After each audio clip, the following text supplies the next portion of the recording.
Alors, nous voilà avec une vidéo consacrée au règne de Charles IX. Alors, il y aura peut-être sûrement plusieurs vidéos consacrées au règne de Charles IX, parce que son règne est plus long que celui de son frère aîné.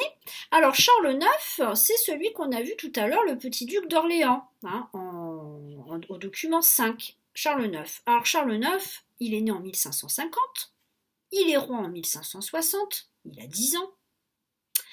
Et il va mourir en 1574. Alors, donc il a 10 ans, forcément, il ne peut pas être aux commandes du pays. Donc c'est sa mère, Catherine de Médicis, que vous revoyez au document 10, mais là en veuve, hein, c'est-à-dire en noir. Elle est veuve, hein, elle n'a plus de mari, donc elle est toute en noir. Et c'est l'image qu'on va avoir pour les siècles et les siècles d'après. C'est l'image qu'on aura de Catherine de Médicis, tout en noir. Sachant qu'avant, les reines, quand elles étaient veuves, elles étaient en blanc. Le deuil des reines, hein, quand elles perdaient leur mari, elles devaient être en blanc. Catherine de Médicis, elle, va imposer le noir. Et donc, c'est elle qui va être aux commandes du royaume pendant la minorité de son fils Charles IX. Alors, Charles IX, il a des frères et sœurs. Donc, vous voyez au document 11, donc François II est mort. Il avait deux sœurs aînées, Élisabeth, donc celle qui a épousé le roi d'Espagne, une autre sœur, une princesse, Claude, qui a, elle, épousé le duc de Lorraine. Je vous rappelle, la Lorraine était un duché indépendant. Et ensuite, il a un frère, Henri, le duc d'Anjou. Ils n'ont pas beaucoup, ils ont 1 an d'écart. Ensuite, ils ont une sœur, Marguerite. Pareil, à chaque fois, ils ont 1 an d'écart. Hein. Donc Marguerite, qui est élevée avec ses frères.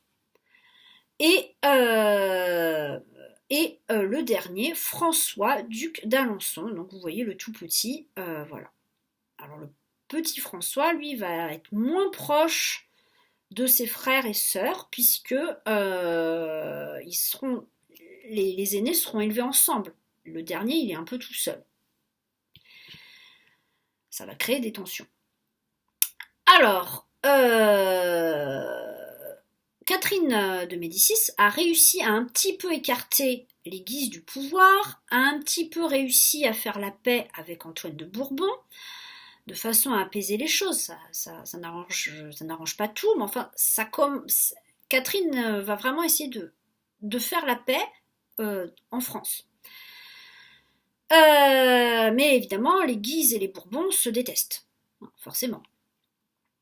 Et les Bourbons, Antoine de Bourbon, son frère le prince de Condé, sont aidés par d'autres chefs protestants, notamment l'amiral de Coligny, hein, Gaspard de Coligny, l'amiral Gaspard de Coligny.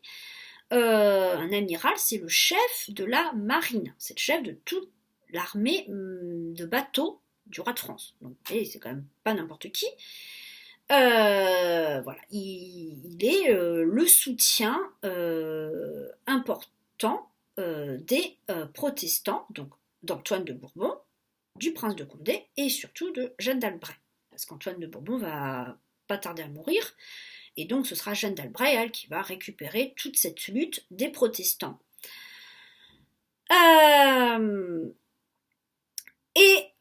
À force de batailles, de disputes, de conflits, etc., on arrive à un accord qu'on va appeler la paix d'Amboise, toujours au château d'Amboise, hein. Vous avez les documents de la semaine précédente. Cette paix d'Amboise accorde le droit de culte aux protestants. Alors là, c'est quand même un événement très important. Ils ont droit à leur culte. On l'accepte. Mais, évidemment, il y a des restrictions. Ce serait trop beau si c'était vous avez le droit et tout va bien. Non, non, non. Ok, vous avez le droit à prier comme vous avez envie, mais hors des villes. Donc, dans toutes les villes, il est interdit de prier en tant que protestant. Alors, les protestants ont le droit de vivre dans les villes, mais il ne faut surtout pas qu'ils se fassent attraper à leur culte, à leur réunion où ils prient ensemble, où ils lisent la Bible en français ensemble. C'est interdit. Ils ont droit à des temples. Alors, les temples, c'est des lieux de culte hors des villes. Mais ce qui est problématique, c'est que les protestants sont surtout des citadins. Il y a peu de paysans protestants. Il y en a, mais enfin, c'est pas la majorité. Les protestants se sont surtout développés dans les villes, puisque ce sont souvent des commerçants, des médecins, voilà, des métiers plutôt en ville. Donc évidemment, ça n'arrange pas du tout les protestants. Euh, Donc, bah voilà, les protestants ne sont pas tout à fait satisfaits et les catholiques fanatiques, ceux qui ne veulent pas du tout entendre parler de protestants, hein, qui détestent les protestants, hein, comme l'Église et ceux qui soutiennent l'Église, bah, eux non plus ils sont pas contents, parce on a accordé le droit de culte. Pour eux, c'est déjà abominable. Même s'ils les verront pas en ville, ils n'en veulent pas du tout. Alors, Catherine de Médicis a une idée, c'est d'organiser un Tour de France. C'est pas comme nous le Tour de France hein, en vélo, évidemment, ça n'a rien à voir, mais on appelle le Tour de France en vélo en souvenir de ce Tour de France. Alors déjà, les rois précédents, hein, François Ier, les autres rois, organisaient, pas forcément un tour complet de la France, mais quand même, c'était une cour nomade. Ils n'hésitaient pas à traverser toute la France jusqu'aux Pyrénées, aux Alpes, en Méditerranée, vers les Flandres, en Normandie, en Bretagne, pour se faire voir du peuple. Mais Catherine, elle veut un tour complet et qui prendra plusieurs années, parce qu'on reste dans les villes longtemps, plusieurs semaines dans les mêmes villes. Alors, comme ça, le peuple, que ce soit les catholiques ou les protestants, le peuple pourra voir le jeune roi, le petit Charles IX. Et en voyant le roi, bah évidemment, les gens seront contents et donc pourront plus accepter la politique menée par Catherine de Médicis. Alors, on commence par donc l'est, le nord-est de la France pour aller jusqu'en Lorraine. Comme ça, Catherine, elle en profite pour voir sa fille Claude. Parce que je vous ai dit, elle était attachée à ses enfants. Hein. Même quand ses filles étaient mariées loin, bah, elle aimait bien les voir. Donc, hop, on commence le voyage jusqu'en Lorraine pour rencontrer Claude. Après, bah, elle continue comme ça, on continue tout le sud de la France. Enfin, on descend. Vous avez forcément la carte dans votre tête, mais enfin, vous pouvez la voir aussi au document 2. On continue, on reste longtemps à Lyon. C'était la deuxième capitale de la France, Lyon, et en plus très proche de l'Italie, donc on pouvait régler des affaires en Italie. Ensuite, eh ben, on continue, Marseille, etc. Toujours pareil. Et c'est surtout dans le sud de la France qu'il y a des protestants. Et bah, on arrive vers les Pyrénées, là. Donc là, Catherine en profite pour voir sa fille Élisabeth, hein, qui est reine d'Espagne. Et c'est vraiment dans cette région-là qu'il y a les protestants. À Nîmes, par exemple. Et bon, il y a beaucoup de discussions. On en profite pour embarquer en voyage le petit Henri de Bourbon, hein, le fils d'Antoine et de Jeanne.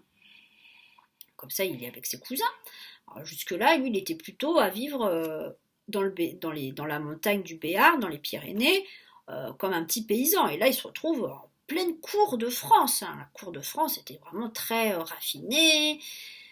Voilà, il a fallu qu'il s'éduque en tant que prince français. Parce que même s'il est prince de Navarre, bah, il est aussi prince du sang français. Donc il a intérêt à tenir son rang de prince. Il s'entend bien avec ses cousins et ses cousines, il n'y a pas de problème.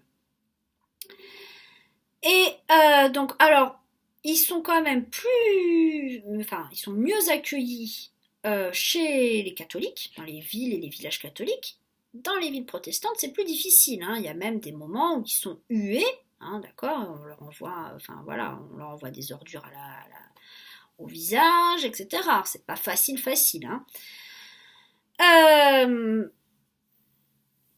Et c'est un moment où il y aura le plus de protestants en France, d'accord. À ce moment-là, il y a 2 millions de protestants en France et il n'y en aura jamais plus, jamais autant aux époques suivantes, d'accord. C'est vraiment l'époque où les protestants sont puissants, même s'ils ne sont pas forcément totalement acceptés, ils sont très nombreux, 2 millions sur 20 millions d'habitants. À l'époque en France, il y avait 20 millions d'habitants à peu près, donc ils sont quand même assez nombreux. Il y a plein de princes, donc, notamment les princes du sang, qui sont protestants, donc ça aide quand même pour, le, pour être accepté par le pouvoir. Et Catherine, bah, c'est pas qu'elle veut être protestante, hein, pas du tout, elle est nièce du pape quand même, elle peut pas envisager d'être protestante, mais sa tolérance est telle qu'elle accepte les lectures protestantes pour ses enfants. Bah, elle en lit, ses enfants les lisent. Je vous ai dit, ses enfants sont très très très bien élevés, hein, très instruits. Et donc, eh ben, eux aussi s'intéressent. Et le petit roi, Charles IX, son frère Henri, leur petit frère encore plus jeune, François, se pose la question. Alors Marguerite, la sœur, elle, pas du tout. Elle, enfin, elle non. Hors de question, elle est princesse française, et donc pour elle, c'est catholique. Ça peut pas être autrement. Mais ses frères se posent la question. La nourrice du roi, il avait une nourrice quand il était petit, bébé, etc. Elle était protestante. Ils se font plein d'amis protestants. Et ils sont amis avec leur cousin Henri de Navarre, qui est protestant. Et c'est aussi au cours de ce Tour de France que Charles IX va changer la date du 1er de l'an. Ben oui, nous, à l'époque, c'était le 1er avril. C'était le 1er avril qu'on changeait d'année. Et bah, Charles IX décide que ce sera le 1er janvier désormais. Ben oui, c'est une loi importante puisqu'on la vit encore. Et c'est pour ça que le 1er avril va devenir le jour des blagues, puisque ce n'était plus le jour de l'an, c'est devenu le 1er janvier. Donc le 1er avril devient le jour des blagues, pour se rappeler qu'avant c'était là qu'il y avait la nouvelle année. Alors,